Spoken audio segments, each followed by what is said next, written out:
Salut Stratoniens, j'espère que vous allez bien, j'espère que vous avez bien commencé cette semaine. Nous, on est parti directement pour de l'analyse technique.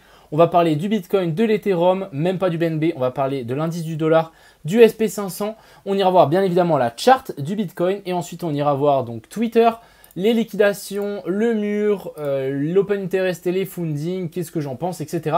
Je suis toujours en train de regarder pour le copy trading sur BitGet. Il y a un tuto qui sortira très bientôt. J'espère que vous êtes chaud. Défoncez-moi la barre des likes si vous êtes chaud à vouloir me copier dans mon défi de partir de 1000 pour monter à 100 000. Actuellement, je suis parti de 1000, je suis à 2300 et on va continuer cette route jusqu'à 100 000 ensemble. C'est l'objectif que vous pouvez me suivre. Donc, si ça vous chauffe, explosez-moi la barre des pouces bleus. C'est pas plus compliqué que ça. Enfin bref, on va pas perdre plus de temps. On est directement parti. Crypto, million. Crypto,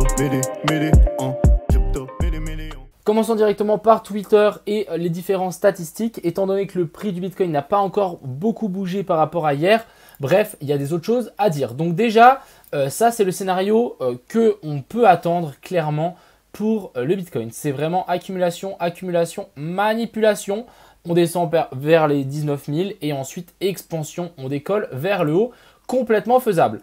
Ici aussi, petite analyse de Folis, merci à lui. Donc ça, c'était un bottom qu'on avait il y a un moment. On avait ce joli petit bottom qui s'était formé sur le Bitcoin. Et bah regardez le bottom actuel. Je rappelle que c'est largement possible qu'on reparte sans prendre les liquidations au-dessus. Encore une fois, ce n'est pas un conseil en investissement. Personnellement, je ne vais pas jouer et je ne vais pas parier là-dessus. Il y a de fortes chances qu'on passe quand même par-dessous, comme cette petite analyse technique ici avec la petite manipulation du bas. Mais voilà, c'est quelque chose qui est arrivé dans le passé, c'est quelque chose qui peut arriver dans le futur. Donc, c'est pas parce que tout le monde dit qu'on va faire la manipulation vers le bas qu'on va la faire. Donc, c'est vraiment, c'est même contre-intuitif. Si tout le monde dit qu'il va se passer ça, il y a encore moins de chances qu'il va réellement se passer. Donc, ça, c'est un scénario complètement viable que vous devez intégrer dans vos têtes. Et ensuite, on a les annonces qui devraient arriver jeudi. Donc, ici, on a pas mal d'annonces qui devraient arriver sur l'Europe et les États-Unis. Bref, il va se passer quelque chose. Donc, jeudi, conseil, n'ayez pas forcément de trade ouvert. Il va y avoir plein de volatilité comme la dernière fois qu'on avait eu, je ne sais pas si vous vous souvenez, on a eu une énorme bougie rouge, après vert, c'est grave monté et ensuite on a grave redump. Donc faites attention quand on a des news comme ça, c'est super volatile et on ne sait pas forcément dans quel sens ça va partir. Les gens qui disent « Ouais, il faut regarder le fondamental avant de faire du trading et de l'analyse technique, etc. » Désolé, mais quand on ne sait pas les news qui arrivent en avance, je ne sais pas comment tu veux faire de ton fondamental et surtout que la plupart du temps ça va tellement rapide que tu n'as même pas le temps de réagir pour faire quoi que ce soit. Ensuite, du côté des liquidations, on a des liquidations au sud, ça n'a pas bougé, on a moins de liquidations au nord, bizarre. Pourtant on a des shorts qui s'ouvrent assez agressives, bon pourquoi pas, mais voilà, on a vraiment toujours ces liquidations qui descendent jusqu'à 13 800. Ici on a toujours le mur, toujours là, il maintient ce cours ici, il nous fait un énorme support. On a l'open interest, regardez-moi ça, à chaque fois qu'on a des bougies rouges, on a des bougies vertes énormes sur l'open interest. Tout simplement, il y a des gens qui sont en train d'appuyer à chaque fois dès que ça descend, qui sont en train de mettre des shorts à fond les ballons. Donc en fait, ici, on a des gens qui sont en train de shorter super agressivement dès que ça descend. Et en fait, souvent, ils se font rect droit derrière, parce que le marché repart instant et du coup, ils se font rect. Ici, on le voit. Ici, ils se sont fait aussi rect quand c'était monté là. Ici, ils se font de nouveau rect quand c'était monté là. Bref, c'est quelque chose que on voit assez souvent. Et ils se font tout le temps rect. Donc, est-ce qu'à un moment ou un autre, on va pas partir directement vers le haut sans venir chercher plus bas et pourquoi pas faire les prendre leur TP? On verra ça. Et ensuite, ici, on a le CVD. On voit bien que depuis qu'on a l'open interest qui est monté, ici, ça a bien chuté. Donc, c'est bien des shorts qui se sont ouverts sur le marché. Ensuite ici pour l'open interest, on peut encore confirmer cette petite analyse technique d'avant. On a vraiment l'open interest qui a grave monté dans la dernière descente. Depuis ici jusque ici, on a l'open interest qui a grimpé. Ici, on a peut-être une inversion de structure, on va aller voir ça tout de suite. Mais voilà, des gros shorts qui appuient, dès que ça descend un peu, qui appuient à fond sur les boutons. On a ici du coup le Bitcoin et l'Ethereum qui sont plus ou moins dans des fundings plutôt neutres, même voire négatifs. Donc encore une fois, ça prouve bien qu'il y a des shorts sur le marché. Maintenant, parlons ici de ce qu'on est en train de faire. On est vraiment en train de tenir cette zone, mais pour le moment, c'est un truc de fou, mais ça ne veut pas passer sous cette ligne. Donc pour le coup, énorme zone de support.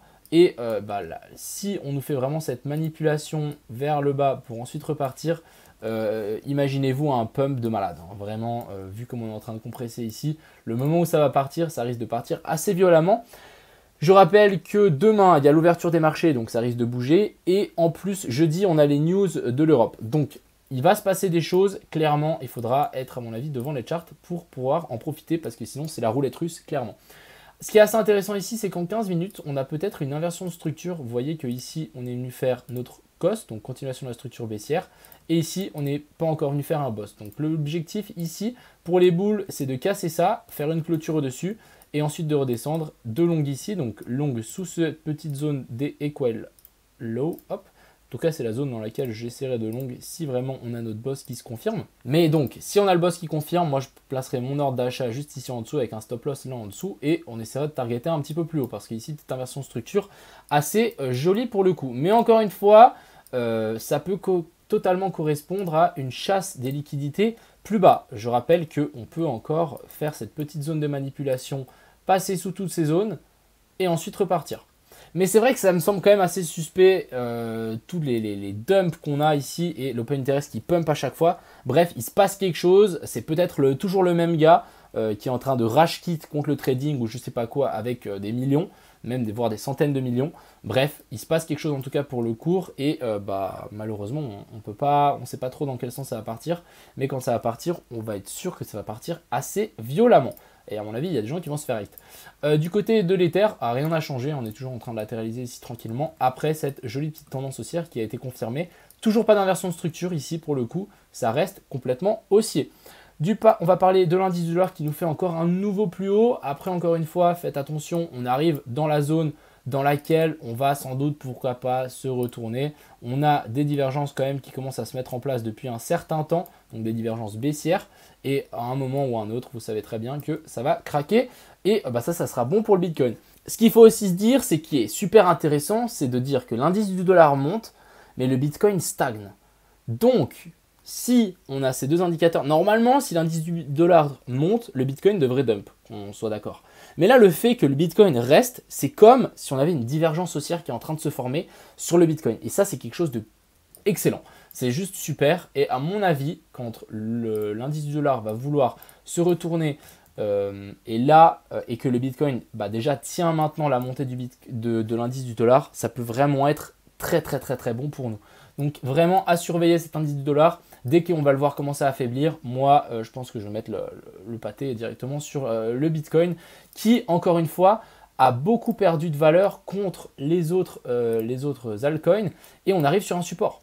Donc ici, la dominance du Bitcoin arrive sur un support. Ça veut simplement dire que soit on rebondit ici et on repart, ça veut dire que le Bitcoin reprend de la force et il y a de fortes chances qu'il pump face aux alts. Soit on traverse et ça sent plutôt mauvais et après je ne sais pas jusqu'où on peut aller chercher pourquoi pas ce plus bas ici à 35%. Ce qui pourrait être aussi bien, c'est pourquoi pas faire une petite manipulation et ensuite on réintègre et on repart. Complètement faisable aussi ici pour le coup, mais on arrive vraiment sur une zone de support, donc techniquement ça devrait rebondir. Et ensuite on va parler du SP500 qui a fait cette fameuse chute, donc je m'attendais à cette grosse chute depuis ici, c'était quoi, le 22 août, 20 août, donc on a bien chuté jusque dans ma zone, on arrive dans la zone de POI, on est passé sous ce plus bas, on a pris les liquidités et on arrive au contact de cette trendline. Donc techniquement, ici on devrait avoir un rebond et on devrait vouloir repartir vers le nord et nous faire un nouveau sommet par rapport à celui-là. Ça, c'est le plan pour le SP500. On verra comment ça se goupille. C'est mon plan, c'est ce que je pense. Mais en tout cas, si on a le SP500 qui repump, on a l'indice du dollar qui dump, je pense que le Bitcoin va exploser le plafond de ma maison. Je sais pas Enfin bref, il y a de fortes chances que ça pump aussi pour le coup pour le BTC. Donc voilà ce que je vais surveiller. Petite inversion de structure aussi qui peut être assez intéressant de rentrer en longue. Encore une fois, c'est pas parce que tout le monde dit, et au contraire, si tout le monde dit que ça va aller là, on n'y ira pas. Donc faites attention aussi à ça, on peut largement repartir directement vers le nord, rien n'est obligatoire. Et descendre et dump ici, chercher beaucoup plus bas, je ne pense pas. Je pense qu'on fera au moins un rebond avant de vouloir se retourner pour chercher vraiment beaucoup plus bas. Si on va chercher un jour les 14 000 et des brouettes. Voilà un petit peu mon analyse du jour. J'espère qu'elle vous a plu. J'espère que vous avez appris quelque chose. Encore une fois, si vous voulez du copy trading, mettez un pouce bleu. Je veux voir une vraie différence. Sinon, bah, je laisse tomber. Ça veut dire qu'il y a des gens qui sont pas intéressés par ça. Et bah, passez une excellente soirée. Profitez bien. Dormez bien. Et à plus.